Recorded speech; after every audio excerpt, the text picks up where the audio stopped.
Oke, hari ini kita akan melakukan sebuah interview di mana narasumbernya nanti itu adalah salah satu teman saya waktu zaman kuliah yang belum datang kayaknya. Mana ya? Coba saya panggil dulu lah. Kali aja dengan mantra-mantra ini dia bisa datang. La la la la la la la la la la. Mana nih narasumbernya? Wah, sudah muncul. Magic ya, magic. Selamat datang di channel Dokter Klasik. And this is sebuah interview.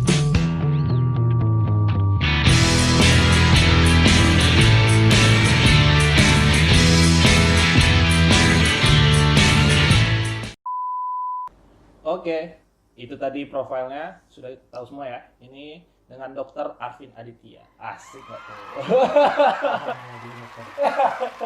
Oke, kita langsung aja nih, Arvin. Ya. Jadi sebelum bisa jadi internship itu, apa sih yang setelah UKM PPD nih, setelah uji kompetensi, apa sih yang dilakuin sampai bisa mulai internship? Jadi kalau kita mau mulai internship, yang pasti pertama kita ngurus semua berkas-berkas dulu. Yang ngurus berkas-berkas, entah itu dari ngurus ke Dinkes, ngurus ke ID-nya, terus untuk pembuatan STR internshipnya, itu kita diurus dulu itu. Tapi sebelumnya kita kan yang pasti kita harus bisa milih warna dulu. Nah, untuk pemilihan warna sendiri, yang pasti kan kita harus nyaring-nyaring dulu gitu kan, mana yang wahana yang pengen kita masukin, gimana kriteria wahananya, kita harus nanya-nanya dulu, selain berkas-berkas yang mesti juga kita siapin. Oh, jadi wahananya itu bisa dipilih sendiri ya, bukan ditentukan oleh badan-badan terkait? Ya, jadi kalau untuk wahananya sendiri, pasti dari pusat itu menentukan wahananya ada apa aja. Misalnya di Jambi, kalau waktu saya kemarin itu, saya masuk bulan Oktober 2019. Nah itu wahana yang ada itu ada Sungai Gelam sama Rumah Sakit Baitur Rahim. Nah cuma ada dua wahana itu. Nah dari kedua wahana itu baru kita bisa milih antara kedua wahana itu gitu. Jadi kalau kita milih yang selain yang disediakan oleh pusat ya kita nggak bisa. Terus kemarin dapatnya di mana kalau Arvin sendiri? Kalau aku sendiri di Rumah Sakit Baitur Rahim sih. Baitur Rahim. Iya, di Jambi. Itu milih? Milih dong. Milih. Masa nggak milih? Oke. Tapi apa namanya, pada saat proses pemilihan itu sendiri ada kesulitan nggak dari prosesnya itu sendiri? Iya, jadi kalau untuk milih wahana, ya mungkin teman-teman yang mau isi terutama ya, pasti kan yang udah mau isi, yang udah selesai isi, ataupun yang lagi ngejalanin isi, pasti kan udah pada tahu. Untuk milih wahana itu kita kan rebutan ya. Iya. Karena kayak kemarin aku di Sungai Gelam, di Baitur Rahim itu yang keterima cuma 18 orang. Dari Ribuan lupa kali. ya, nggak dari ribuan sih, dari puluhan. Jadi dia ada Oh gitu. pemilihannya, ada waktunya, ada regional, ada nasional. Nah, jadi bertahap dia, ada yang lokal, regional juga nasional. Jadi pas kita kan dari Jambi nih, dari aku kan kebetulan dari Universitas Jambi. Oke. Otomatis kita pemilihan lokalnya pasti di rumah sakit yang universitas kita dulu sekolah gitu. Kalau Berarti di daerah Jambi. iya, berarti daerah provinsi Jambi. Kalau yang kuliahnya di UI, yang pasti di daerah Jakarta. Gitu. Kebetulan karena di Jambi ini ada dua, ya saya milih di antara dua itu. Dan kita rebutan. Dapatlah Baitur Rahim. Dan alhamdulillah dapatlah Baitur Rahim. Oke. Perjuangan yang luar biasa sekali berarti ya. Ya lumayan. Soalnya kalau untuk pemilihan itu kan kita kan butuh internet yang kuat ya. Internetnya harus kuat. Jadi gitu. jadi otomatis kalau misalnya kita beda beberapa detik aja dari orang lain, kita bisa nggak masuk gitu. Oh, dia nggak bisa dipakai HP aja, nggak bisa milihnya? Sebenarnya bisa aja. Oh gitu, bisa. Cuman ya tergantung koneksinya dan Oh, tergantung koneksi. takdir yang ditentukan oleh Allah. Jadi kadang ada yang lulus bisa pakai HP lulus, kadang ada yang kalau aku sendiri kemarin sampai ke Jakarta. Karena kan aku kan Ngapain? kebetulan aku kan sama istri nih. Asik. Tunjukin dulu dong. Iya Allah. Kebetulan kan sama istri. Nah, Oke. Jadi kalau bisa kan sama istri kan bisa bareng-bareng. Oke. Jadi pasti kan harus dimaksimalin kan. Nggak enak kalau aku di Jambi, nah istri di luar kota Jambi gitu kan. Ya harus Nah, sama-sama ya, terus kan. bareng-bareng ya Iya, kan. iya, iya. Karena udah ini kan. Sombong amat. sebisa mungkin ya dimaksimalin. Makanya aku sampai ke Jakarta, sampai mesti nyewa warnet yang bagus, terus bayarnya ya cukup mahal. Ada juga yang bayarnya nggak mahal di sini doang, tapi bisa juga masuk Baitur Ya Rahim. intinya demi istri lah. Ya intinya tergantung yang di atas lah. Iya. Masukannya itu. Oke. Terus kemudian dari pemilihan wahana ini juga banyak nih. Saya dengar ada yang menarik.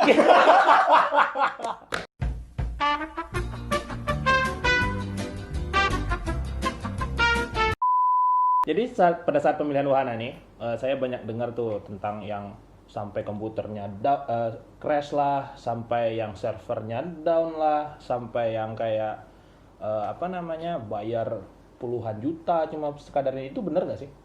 Aduh, kalau untuk yang bayar puluhan juta sih aku pribadi nggak tahu ya. Cuman kabar-kabarnya memang ada kabar-kabar kayak gitu. Cuman Iya. kalau kemarin waktu aku milih juga emang sempet down, karena kan mungkin kan beribu-ribu orang yang masuk ya dalam satu waktu, jadi pasti sempet down sementara. Jadi ya panik sementara tuh. Panik mungkin berapa ya kemarin tuh ya? Lumayan lah. Lumayan lama lah.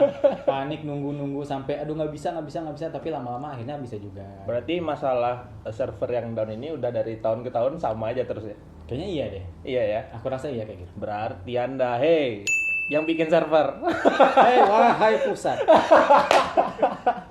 Oke. Menarik. Itu tadi persiapan sebelum internshipnya ya. Ya. Kalau dalam internshipnya sendiri kemarin di Baitur Rahim itu, Baitur Rahim ya. Di Baitur Rahim itu sendiri kegiatannya sebenarnya kayak apa sih? Sama nggak sih orang yang internship sama dokter umum yang udah stay di sana? Jadi gini, kalau untuk kegiatan internship sebenarnya beda-beda untuk setiap rumah sakit. Ini mungkin aku di sini ngasih tahu yang di rumah sakit Baitur Rahim aja, karena kan aku isi di situ. Nggak tahu kalau yang di Sungai Gelam nggak tahu gimana, kalau yang di rumah sakit di daerah-daerah lain nggak tahu gimana. Itu tergantung dari kebijakan rumah sakitnya sendiri. Oke. Cuman kalau di rumah sakit Baitur Rahim sendiri, kami kan masuknya sebelum COVID nih. Ya. Nah, kan masuk sebelum COVID. Kemudian kan sekarang lagi pandemi COVID, jadi sebelum COVID itu kami ada masuk di IGD, masuk di jaga rawat inap, juga jaga puskesmas, di puskesmas juga. Berarti dengan COVID ini turun dong tupoksinya, tugas pokok dan fungsinya jadi Nah turun. itu, aku kan masuk bulan Oktober. Ya. Nah masuk bulan Oktober, otomatis setengahnya ngejalanin pas sebelum COVID, Sebelum COVID, nah ya. setengahnya ngejalanin setelah COVID. Jadi kerasa banget memang perbedaan antara sebelum dan setelah COVID itu.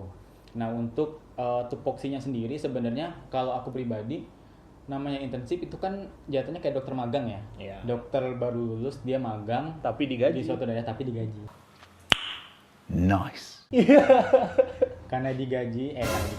Iya. Karena sebenarnya tupoksinya sama aja kayak dokter umum biasa. Iya. Cuman memang kita dinaungi oleh dokter pembimbing namanya. Jadi di setiap rumah sakit atau wahana kita ada dokter pembimbing di situ. Jadi apapun yang kita lakuin, kita tetap ada supervisi dari dokter pembimbing. Jadi kita boleh, apapun kita boleh lakuin. Di IGD, aku meriksa pasien sendiri, tata laksana sendiri, aku yang memutuskan mau dirawat inap atau mau rawat jalan aja itu sendiri. Kemudian di rawat inap juga ada pasien gawat, ya kita mau konsul ya kita konsul sendiri. Kita yang memutuskan perlu dikonsul nggak ini atau nggak perlu dikonsul, nah, itu kita putuskan sendiri. Tapi tetap kalau misalnya ada apa-apa, kita masih punya pegangan. Masih ada yang di atas kita. Iya, masih ada dokter pembimbing. Dan kalau misalnya terjadi apa-apa, yang Salahkan disalahkan dokter pembimbing. Iya. Terima kasih dokter pembimbing. What the fuck? Gitu. Oke. Jadi bedanya cuman tupoksinya mungkin sama. Kalau di Baitur Rahim ya, Iya. sama dengan dokter-dokter lain, dokter umum yang lain, cuman kita ada supervisi aja di atasnya. Oke. Terus ini tadi nyinggung sedikit tentang pasien nih. Masih ingat nggak pasien pertama yang didapatkan pada saat internship? Aduh, pasien pertama. Atau kalau nggak, ada nggak pasien yang paling berkesan deh? Nah jadi gini, kalau berkesan ya, Iya. kalau yang paling berkesan tuh pasien jantung sebenarnya. Pasien jantung. Karena seperti kita tahu ya, kalau di Universitas Jambi itu kan untuk koasnya sendiri, Ya. pengenalan terhadap jantung kan memang agak kurang ya, ya kan? Untuk pengenalan ke jantungnya memang agak kurang, dan juga aku sendiri orangnya kan nggak terlalu rajin ya, jadinya kadang belajar jantung tuh kurang gitu loh. Iya. Tapi pas jaga di IGD ada pasien jantung yang gawat, itu benar-benar pengalaman banget sih. Jadi tersadarlah kalau sebenarnya pas koas kita benar-benar harus belajar sebenarnya. Iya ya. Harus serius ya. Harus serius sebenarnya pas koas. Mungkin kita pas koas mikir, aduh ada pasien ini, yang lain aja. Tapi ternyata pas kita udah di kehidupan nyata yang kita mesti nangani sendiri, untungnya masih agak inget-inget lah. Iya, ada sedikit-sedikit. Mungkin untung ada sedikit-sedikit nyempil-nyempil gitu. Kalau nggak ada itu gawat pasti. Gitu sih. Oke, itu dari pasien ya. Berarti memang menjadi internship itu tanggungannya lumayan berat ya. Berat, cuman berat yang kalau nggak bisa ya masih ada pembimbing kok. Iya Kita sih. masih bisa nanya. Bener sih. Dan juga kalau pas misalnya terjadi apa-apa, kita kan tetap tanggung jawab pembimbing. Ya, cuma tetap aja kan. Tetap ada rasanya Mhm. kalau kita nggak bisa nata laksana pasien pasti Iya. juga lah. Kan ada tanggung jawab moral di situ. Iya, betul. Nah, itu yang sering orang-orang lupa tentang profesi kedokteran itu. Betul, Tidak melulu tentang ilmu kedokterannya saja, tapi juga ada tanggung jawab moral di situ. Asik nggak tuh? Hebat sekali.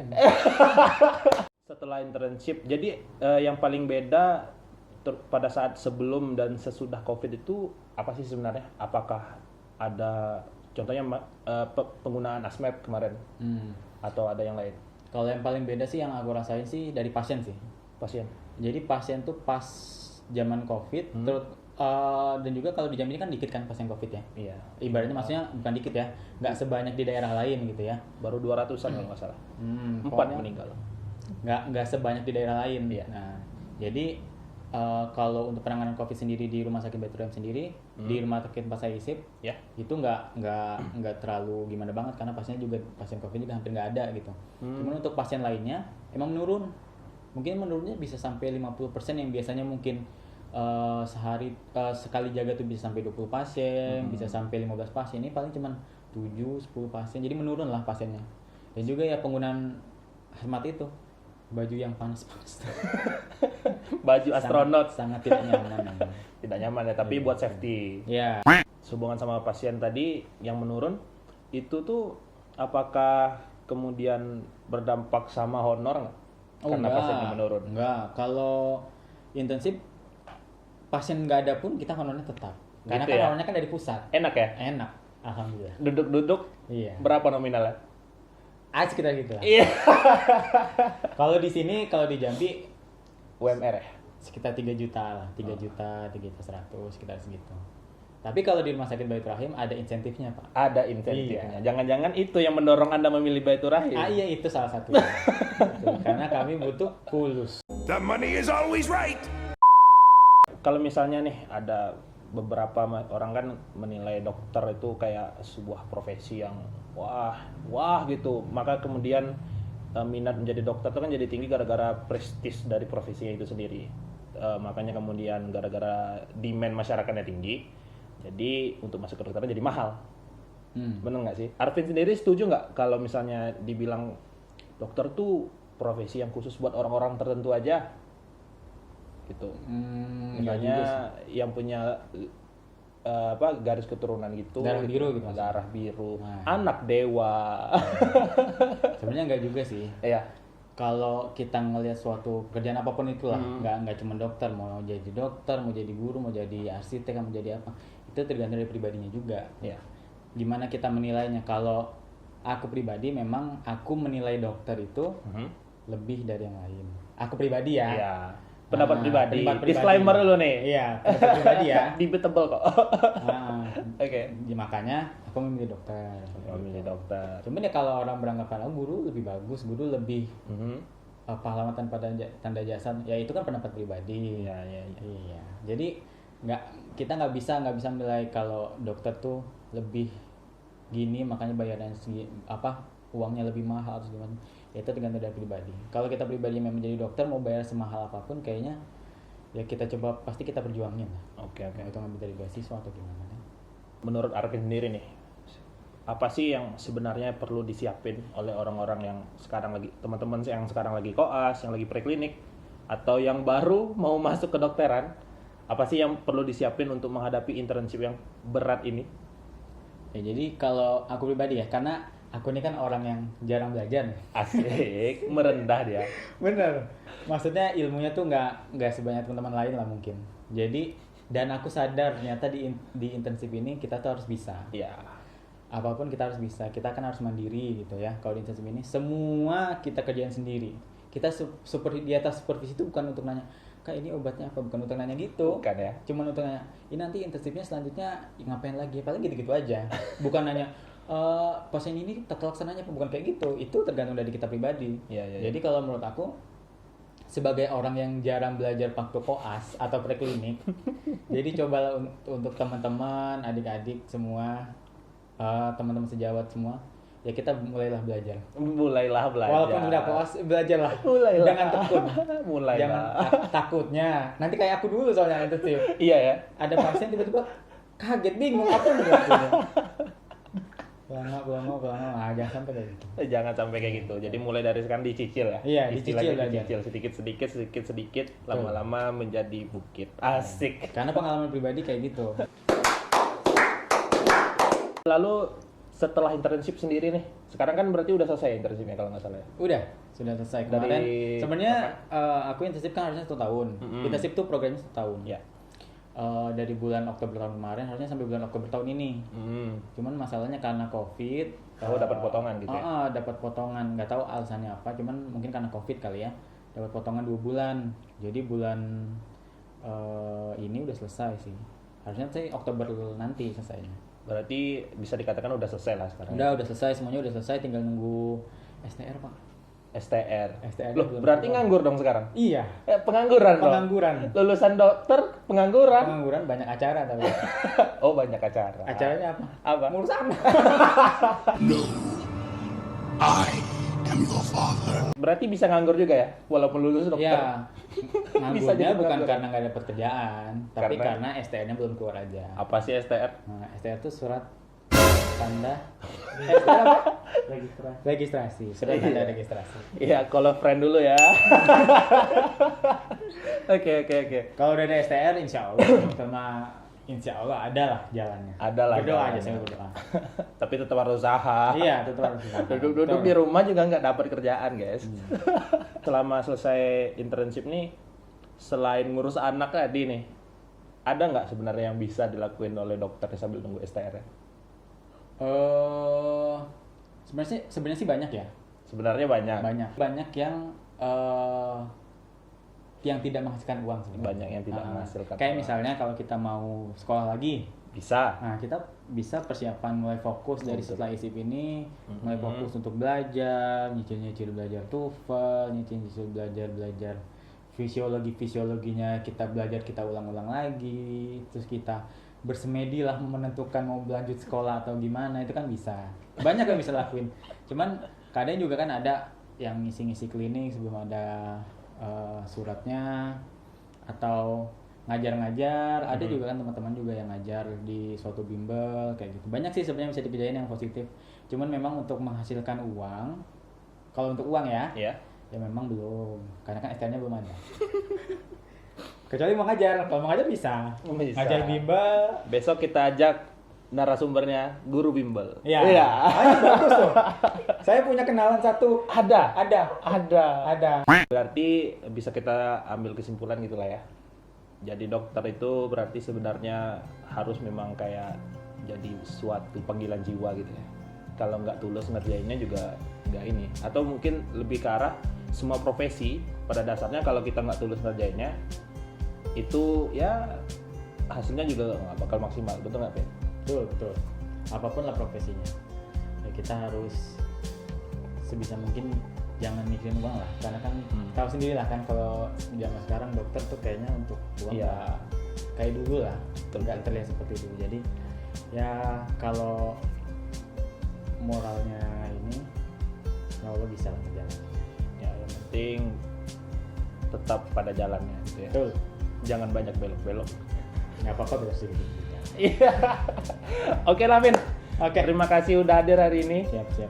Karena tadi datangnya kita panggil dengan mantra-mantra itu, apakah Arvin juga akan keluar dengan mantra-mantra itu?